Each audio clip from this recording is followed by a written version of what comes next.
1 अगस्त 2026 की दोपहर की बात है दोस्तों। एक महिला मजदूरों को ढूंढते ढूंढते चौक पर पहुंच जाती है जहां पे मजदूर खड़े होते हैं। वो उनसे जाके बात करती है और कहती है कि मेरे घर की बालकनी में एक क्यारी है, उस क्यारी पे तुम्हें प्लास्टर करना है, ऊपर से पत्थर सेट करना है, बताओ कितने रुपए लोगे। अब ये मजदूर कहते हैं कि मैडम दोपहर का समय हो गया है, जो आपको देना है वो आप दे दीजिएगा, बाकी आप हमें काम दिखवा दीजिए, काम के हिसाब से हम आपको पैसे बता देंगे। अब ये महिला उन दोनों मजदूरों को अपने घर पे ले जाती है। वो घर पे जाके देखते हैं कि एक क्यारी बनी हुई है और क्यारी की बगल में एक बड़ा सा पत्थर रखा हुआ है। महिला कहती है कि इसी पे तुम्हें प्लास्टर करना है और ऊपर से ये बड़ा सा पत्थर जो है सेट कर देना ताकि हम इसके ऊपर आराम से बैठ जाएं। अब ये मजदूर जो है उस क्यारी के पास जाते हैं, क्यारी के अंदर झांकने की कोशिश करते हैं और जिस समय पे वो अंदर झांकने की कोशिश करते हैं तो देखते हैं कि अंदर जो है कुछ कंबल पड़े हुए हैं। ऐसा लगता है कि कंबल में कुछ लिबड़ा हुआ पड़ा हुआ है, कुछ कपड़े भी पड़े हुए थे। ये मजदूर देखते हैं तो कहते हैं कि मैडम ये आपने कंबल वगैरह इसके अंदर क्यों डाल दिए हैं? अगर हम ऊपर से पत्थर रख देंगे तो ये सब कुछ अंदर ही चला जाएगा, इनको बाहर निकाल लीजिए। तो ये महिला कहती है कि ये सब कुछ बेकार है, हमें इसी चीज़ की जरूरत है नहीं, इसके ऊपर से ढक दो। अब मजदूर कहते हैं कि मैडम इतने अच्छे अच्छे कपड़ों को आप ऐसी बर्बाद कर रही हैं, इससे अच्छा तो आप इन कपड़ों को हमें दे दो। महिला साफ मना कर देती है। वो कहती है कि नहीं, तुम इसके ऊपर से पत्थर रख दो। मजदूर कहते हैं मैडम फालतू में इतने अच्छे कपड़ों को बर्बाद कर रही हो, आप हमें दे दो, किसी गरीब को दोगी तो दुआएं मिलेंगी। लेकिन महिला मानती नहीं है। अब महिला कहती है कि तुम बस पत्थर को ऊपर रख दो, प्लास्टर कर दो, इसके अलावा कुछ मत करो। अब मजदूर क्या करते हैं, अपना काम शुरू करते हैं। अब एक मजदूर के मन में क्या है, ललक उठ जाती है। वो क्या करता है, उन कपड़ों को देखने की कोशिश करता है और जब वो उन कपड़ों को देखने की कोशिश करता है तो अंदर देखता है एक व्यक्ति का पैर। वो जैसे ही एक आदमी का पैर अंदर देखता है तो वो पीछे हट जाता है। वो कहता है मैडम इसके अंदर तो कोई आदमी पड़ा हुआ है। तो ये महिला कहती है कि भैया घबराने वाली बात कोई नहीं है, ये जो है मेरे पति हैं और मैं अपने पति की समाधि बनवा रही हूँ। मेरे पति ने कहा था, उनकी आखिरी इच्छा है कि वो जो है मुझसे दूर नहीं रहना चाहते, वो मेरे से बहुत प्यार करते हैं, इसीलिए वो अपने हमारे घर में ही समाधि बनाना चाहते थे। अब महिला की इन बातों को सुन के वो बेचारे मजदूर भी चौंक जाते हैं। अब वो उसे दोबारा से देखते हैं, कंबल को उठा के देखते हैं तो वो पैर जो है हिलने डुलने लगता है, उसमें हलचल होती है। वो कहते हैं कि मैडम ये तो जिंदा है। अब महिला कहती है जिंदा है तो क्या है, तुम ऊपर से पत्थर रखो, अपना काम करो। मजदूर घबरा जाते हैं। महिला उन दोनों मजदूरों को रोकने की कोशिश करती है लेकिन वो दोनों मजदूर रुकते नहीं हैं, सीधे ही वहां से भाग जाते हैं। और जब ये मजदूर यहाँ से भागते हैं तब जाके एक ऐसी कहानी निकल के सामने आती है दोस्तों। सभी लोग चौंक जाते हैं और सभी लोगों के मन में बस यही होता है कि एक पढ़ी लिखी महिला इतनी कैसे गिर सकती है कि वो अपने पति को जिंदा ही घर में दफनाना चाहती है। दरअसल दोस्तों ये महिला अपने पति को घर में ही जिंदा दफनाना चाहती थी, लेकिन मजदूरों की चालाकी की वजह से इसका पति बच जाता है। दरअसल इसका पति जिंदा था, मरा नहीं था। दोस्तों आज की कहानी से यही जानेंगे कि आखिर इस महिला ने ऐसा क्यों किया और अपने पति को ये क्यों मारना चाहती थी। दोस्तों कहानी शुरू करूंगा उससे पहले मैं बस आपसे यही कहना चाहूँगा कि अगर आप मेरे चैनल पे नए हैं तो चैनल को जल्दी से सब्सक्राइब कर दीजिएगा ताकि रोजाना रात को 8 बजे मैं आपके लिए एक सच्ची घटना की कहानी लेकर आ सकूं। नमस्कार दोस्तों, मैं गौरव शर्मा और आप देख रहे हैं गौरव शर्मा सफ़र। दोस्तों आज की जो सच्ची घटना मैं आपको सुनाने जा रहा हूं, ये सच्ची घटना शुरू होती है महाराष्ट्र प्रदेश के पुणे जिले से और पुणे जिले में ही एक थाना लगता है, थाना बारामती। बारामती थाना क्षेत्र के अंतर्गत एक रोड आता है जिसका नाम है जामदार रोड और जामदार रोड के नज़दीक में ही एक सोसाइटी है जिसका नाम है इंद्रप्रस्थ सोसाइटी। इंद्रप्रस्थ सोसाइटी की तीसरी मंजिल पे फ्लैट नंबर 9 है। दरअसल दोस्तों मैं बात कर रहा हूँ 1 अगस्त 2026 की दोपहर तकरीबन 1 बजे के आसपास का समय था। किसी ने पुलिस कंट्रोल रूम में 112 नंबर पे कॉल करके बताया कि इंद्रप्रस्थ सोसाइटी के तीसरी मंजिल पे फ्लैट नंबर 9 के अंदर एक महिला अपने पति को मारना चाहती है, उसे दफनाना चाहती है। आप ऐसा कीजिए, वहाँ पे पुलिस को जल्दी से भेज दीजिए, वहाँ पे कहीं ऐसा ना हो ये महिला अपने पति की हत्या कर दे। अब थोड़ी ही देर में, ज़्यादा से ज़्यादा 10 से 15 मिनट का समय लगता है। 112 नंबर की पुलिस तुरंत ही इंद्रप्रस्थ सोसाइटी पहुंच जाती है, तीसरी मंजिल पे जाके फ्लैट नंबर 9 को खटखटाती है। अब जैसे ही वो पुलिस वाले जो हैं दरवाजे को खटखटाते हैं, अंदर से एक महिला निकल के आती है। अब महिला निकल के आती है, उनसे पूछती है कि बताइए क्या बात है। तो ये जो 112 नंबर के पुलिस वाले थे ये कहते हैं कि हमें आपके घर की तलाशी लेनी है। ये महिला कहती है कि आप मेरे घर की तलाशी लेना चाहते हैं, पहली बात तो ये है कि आप मेरे घर पे आए क्यों हैं। वो बताते हैं कि किसी ने हमको फ़ोन करके बताया है कि आप अपने पति को मारना चाहती हो। ये महिला कहती है, आप पागल वागल हो गए हो, क्या हो गए हो, आपको शर्म नहीं आती, आप ऐसे बात कर रहे हो, सोसाइटी में मेरी बेइज्जती कराने के लिए यहाँ पे आ गए हो, मैं अपने पति को मारूंगी, आपसे किसने कहा। अरे आपसे कोई भी कह देगा कि वहाँ पे ये हुआ तो आप मुंह उठा के चले जाओगे, आप लोग चले जाइए यहाँ से। अब वो पुलिस वाले जो है वो मानते नहीं हैं, वो कहते नहीं हम आपके घर में जाना चाहते हैं, हम देखना चाहते हैं। ये महिला कहती है कि इस समय मैं घर पे अकेली हूँ, अगर तुमने घर के अंदर घुसने की कोशिश की तो मैं तुम्हें कोर्ट तक घसीट दूंगी। अब ये दोनों पुलिस वाले जो हैं घबरा जाते हैं, ये महिला है, अब महिला से कौन मुँह लगे, और ये भी पढ़ी लिखी महिला है, हाल पता चला उल्टा केस इनके ऊपर ही कर दिया तो नौकरी चली जाएगी। इसीलिए जो 112 नंबर की पुलिस के जो 2 लोग आए थे वो कुछ समझ नहीं पाते और फिर वापस चले जाते हैं। अब ये 2 पुलिस वाले तो वापस चले गए, लेकिन जिस समय पे ये महिला इन 2 पुलिस वालों को हड़का रही थी, झाड़ रही थी, उसी समय पे सोसाइटी का एक व्यक्ति इस महिला को भी देख रहा था, उन पुलिस वालों को भी देख रहा था, और घर के अंदर क्या हुआ था उसने वहाँ पे भी कुछ देखा था। इसीलिए वो क्या करता है, सीधे ही बारामती थाने फ़ोन करता है और बारामती थाने के जो SHO साहब हैं उनको फ़ोन करके कुछ बताता है। SHO साहब पूछते हैं कि क्या बात है। ये व्यक्ति बताता है कि अभी 112 नंबर की पुलिस के 2 कांस्टेबल हमारे फ्लैट के पास आए थे। दरअसल ये जो व्यक्ति है ये पुलिस का मुखबिर भी है। ये बताता है कि एक महिला के घर में हाफ मर्डर हो चुका है। 112 नंबर की पुलिस आई थी, लेकिन उस महिला ने जो है 112 नंबर की पुलिस को डांट फटकार के भगा दिया है। आप जल्दी से आ जाइए, मेरे पास सटीक इन्फॉर्मेशन है, आप जल्दी से आ जाइए, नहीं तो ये महिला अपने पति की हत्या कर देगी। आप जितनी जल्दी हो सके उतनी जल्दी आ जाइए। अब SHO साहब क्या करते हैं, अपने साथ पूरी टीम लेते हैं, महिला कांस्टेबल, अपने हवलदार, सारे लोगों को अपने साथ लेके इंद्रप्रस्थ सोसाइटी पहुंच जाते हैं और 3री मंजिल पे फ्लैट नंबर 9 को फिर से खटखटाते हैं। अब ये महिला दोबारा से दरवाज़ा खोलती है। अब ये महिला देखती है अब यार तो बहुत सारे पुलिस वाले हैं। ये महिला कहती है कि बताइए। तो ये SHO साहब हैं वो कहते हैं कि हमें आपके घर की तलाशी लेनी है। ये महिला कहती है कि आप बार बार मेरे घर में घुस के कैसे आ रहे हैं, मैं अपने घर की तलाशी नहीं दूंगी, और तुम्हें शर्म नहीं आ रही, तुम बार बार मेरे घर पे बदनामी करने के लिए आ रहे हो। तो जो पुलिस वाला है वो पूछता है कि आपके पति कहाँ हैं। तो ये महिला बताती है कि मेरे पति जो है पासपोर्ट के काम से बाहर गए हुए हैं, इस समय पे हमारे घर में मैं और मेरी सास हैं सिर्फ। दोस्तों जिस समय पे ये महिला पुलिस वालों से बात कर रही थी उस समय घर के अंदर से ठंडी ठंडी हवाएं आ रही थी। इसका मतलब ये है कि घर में AC चल रही थी। लेकिन जब ये महिला इन पुलिस वालों से बात कर रही थी उस समय पे इस महिला को पसीने आ रहे थे और इसकी जवान जो है लड़खड़ा रही थी। पुलिस वाले कहते हैं कि देखिए हमारे साथ में महिला कांस्टेबल भी है, हमें आपके घर की तलाशी लेनी है क्योंकि हमें कोई सूचना मिली है, उस सूचना के आधार पे हमें आपके घर की तलाशी लेनी है। महिला कहती है कि मैं आप लोगों को घर में नहीं घुसने दूंगी, मेरे घर में मैं हूँ, मेरी सास है, पति है नहीं, मेरे पति आएंगे तब आना तुम्हें घर पे तलाशी लेनी। अब ये महिला जो है पुलिस वालों से बहस कर रही होती है। इतनी ही देर में क्या होता है, इस महिला का देवर वहाँ पे आ जाता है। देवर पूछता है भाभी क्या हुआ। तो जो महिला है ये बताती है कि पुलिस वालों को पता नहीं कौन बार बार फ़ोन कर रहा है, ये कई बार मेरे घर पे आ गए और घर में तलाशी लेने की बात कर रहे हैं।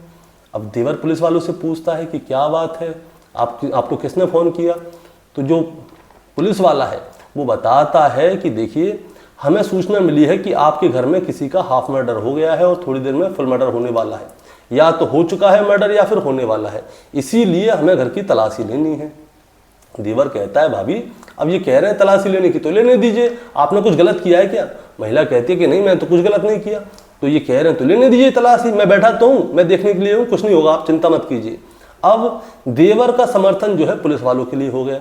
अब ये महिला और घबरा जाती है, वो कहती है कि देखिए मेरे घर में मेरी सास है जो कि बीमार है, आप उन्हें जगाना नहीं तो बड़ी परेशानी हो जाएगी, वो देखेंगे कि घर में पुलिस वाले क्यों आए हैं। तो ये लोग कहते हैं कि कोई दिक्कत नहीं है, हम जाके देख लेंगे।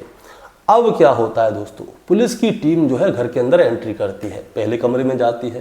पहले कमरे में जो है सास सो रही होती है, उन्हें देख के लगता है कि हाँ भाई ये सो रही हैं। तो वो बहू बताती है कि मेरी सास बीमार है, इनको छेड़ना मत, इनसे बात मत करना। तो वो लोग सास तो कुछ कहते नहीं है कि अब सो रही हैं तो सोने दो, उसका बेटा भी था साथ में, देवर जो है। अब थोड़ी और आगे जाते हैं तो बालकनी में वो चैम्बर भी होता है और बगल वाले कमरे में एक आदमी पड़ा हुआ होता है जो कि अचेत अवस्था में होता है, उसके बगल में एक बेड पड़ा हुआ होता है। पुलिस वाले क्या करते हैं, तुरंत ही उस आदमी को उठाते हैं, नज़दीकी एक हॉस्पिटल है जिसका नाम है जुबली अस्पताल, जुबली अस्पताल में जाके उसे भर्ती कर देते हैं। अब महिला से पूछा जाता है, देवर से पूछा जाता है, इस घर में तुम्हारे साथ कौन कौन रहता है? तो पता चलता है कि सास, इसका पति, 2 बच्चे और ये महिला, ये लोग रहते हैं। अब दोस्तों महिला को तो हिरासत में ले लिया जाता है उसी समय पे कि भाई इसके घर में ये आदमी पाया हुआ है, बेड पड़ा हुआ है, खून की कुछ छींटे भी हैं। लेकिन जो आदमी था बेहोश पड़ा हुआ था, उसे होश नहीं था। 1 अगस्त से 2 अगस्त, 2 से 3, 3 से 4 अगस्त, 4 अगस्त आती है तो इस आदमी को होश आता है। और जब होश आता है तो इस आदमी से पूछा जाता है कि तुम्हारे साथ क्या हुआ, अपना पूरी जानकारी दो अपने बारे में। तब जाके पता चलता है कि इस आदमी का नाम है प्रवीण प्रकाश जगताप, जिसकी उम्र 41 साल के आसपास है।